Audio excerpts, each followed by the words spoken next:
Assalamualaikum warahmatullahi wabarakatuh. Halo, perkenalkan nama saya Wahyu Dwi Prasetyo dari kelas Manajemen 2C. Di sini saya akan menerangkan tentang yang pertama, yaitu kewirausahaan Islam.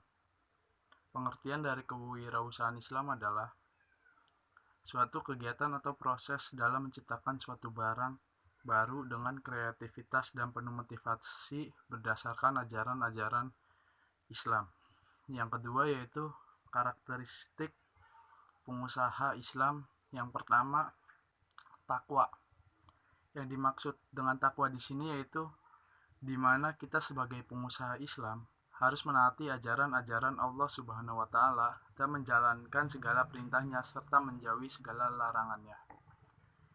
Yang kedua itu halal. Sebagai pengusaha Islam, kita harus mengetahui barang yang kita jual itu halal atau haram. Yang ketiga, worship to Allah a priority. Yang dimaksud dari worship to Allah a priority yaitu kita sebagai pengusaha Islam, kita bekerja selalu mengingat kepada Allah Subhanahu wa taala dan memprioritaskannya agar kita di dalam jalan yang benar dan selalu dalam lindungannya. Yang keempat yaitu melatih moral yang tinggi.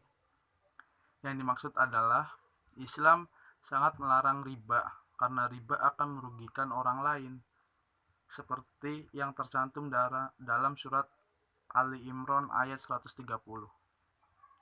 Hai orang-orang yang beriman, janganlah kamu memakan riba dengan berlipat ganda dan bertakwalah kamu kepada Allah supaya kamu mendapat keberuntungan. Peliharalah dirimu dari api neraka yang disediakan untuk orang-orang kafir. Quran surat Al-Imran ayat 130. Yang kelima yaitu dapat dipercaya. Kita sebagai pengusaha muslim yang diutamakan yaitu kejujurannya agar selalu dipercaya oleh konsumen atau orang lain. Yang keenam itu kepedulian dalam kesejahteraan, yaitu kita sebagai pengusaha jangan pernah kerasa sombong atas kekayaan yang kita punya dari hasil kita, karena sebagian harta milik kita termasuk harta orang lain juga. Yang ketiga yaitu prinsip dan etika bisnis syariah. Prinsip adalah hal yang mendasari fundamental atau kebenaran yang universal. Prinsip sendiri dibagi menjadi dua, yaitu yang pertama prinsip umum dan yang kedua prinsip khusus. Prinsip umum sendiri dibagi menjadi 6. Yang pertama itu prinsip ilahiyah atau tauhid, menjelaskan tentang keesaan Allah Subhanahu wa taala dan tidak ada yang patut disembah selain Allah Subhanahu wa taala dalam segala aktivitas manusia termasuk kegiatan ekonomi. Yang kedua yaitu prinsip nabawi, yaitu prinsip yang berdasarkan nilai-nilai kenabian sebagai pedoman kita umat manusia di dunia. Yang ketiga yaitu prinsip adiliyah, yaitu suatu prinsip bisnis yang berdasarkan nilai keadilan.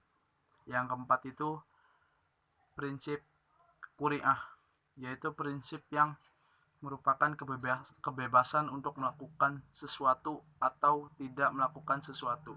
Yang kelima itu prinsip musawah, yaitu prinsip merupakan kesetaraan atau tidak membeda-bedakan berdasarkan ras, warna kulit, pangkat jabatan, harta, dan lainnya. Yang keenam itu prinsip tawa'un, yaitu prinsip yang sifatnya tolong-menolong sesama manusia dalam melakukan kebaikan dan ketakwaan.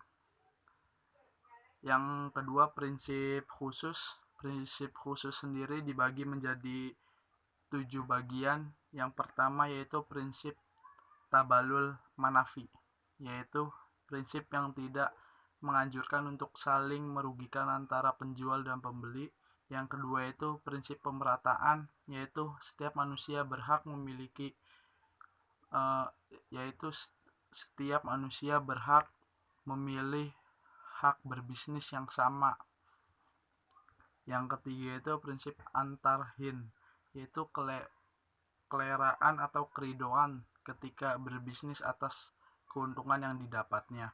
Yang keempat itu prinsip Adamul Magadir, yaitu prinsip yang meniadakan unsur kejudian atau unsur menggadir dalam berbisnis. Yang kelima itu prinsip kebenaran dan ketakwaan, yaitu hal yang dilakukan saat berbisnis dengan niat yang benar maka insya Allah akan mendapatkan hasil yang baik.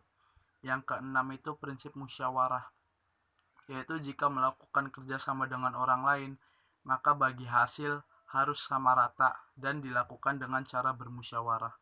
Yang ketujuh yaitu prinsip kitabiah, yaitu ketika melakukan transaksi harus ada pencatatan untuk sebagai barang bukti hukum dalam penyelesaian apabila ada pihak yang merasa dirugikan. Yang keempat yaitu hadis Ibnu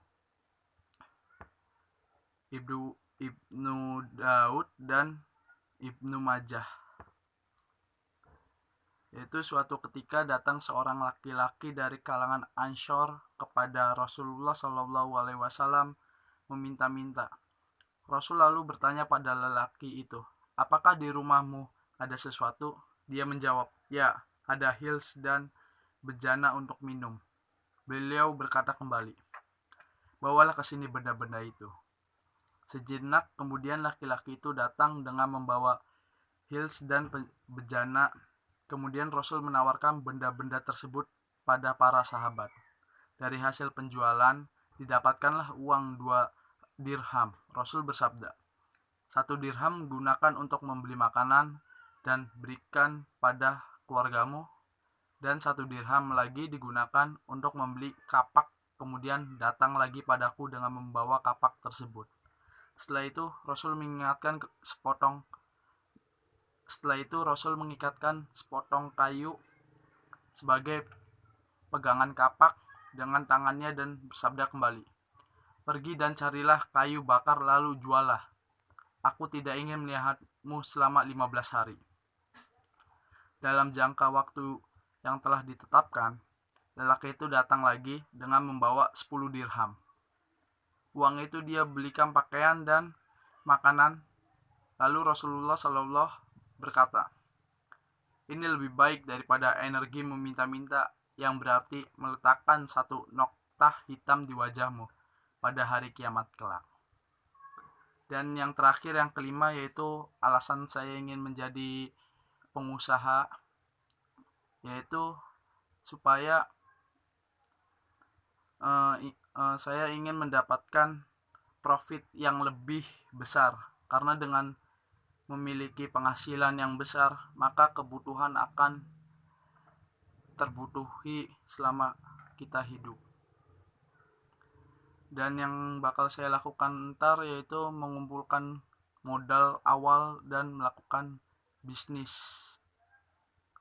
Terima kasih, kurang lebihnya mohon maaf. Wassalamualaikum warahmatullahi wabarakatuh.